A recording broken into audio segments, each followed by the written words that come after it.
This is part of a crackdown that China is doing against foreign apps. Basically, the app developers themselves have to register their apps in China. So think Facebook, Instagram, X, Twitter, whatever we're calling it today.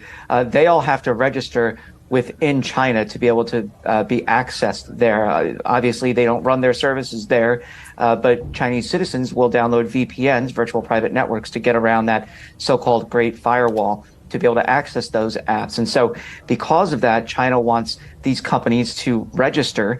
The problem is those companies don't want to register, because if they do, then they may have to do some form of data sharing agreement with China, and they're opposed to that. And so as a result, this kind of falls on Apple.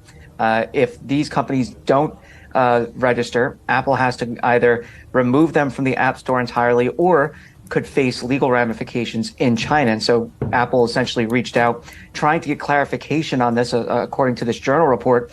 And really the issue is, how much damage could it do to Apple if some of these apps ended up staying in the App Store? Don't forget, there are still millions of people that access those apps via VPNs.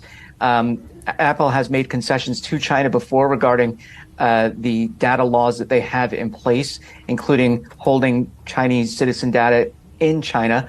And so this could be a broader issue if it cuts into Apple's services revenue through the App Store, but it also could be a problem for Apple as far as relationship goes with China. And they want to ensure that they can keep that in place, not only because of the huge amount of revenue that the country generates for them, whether that's through services or through the sale of devices, but also because that's where the bulk of their manufacturing still resides, and which is why they're continuing to try and move that overseas.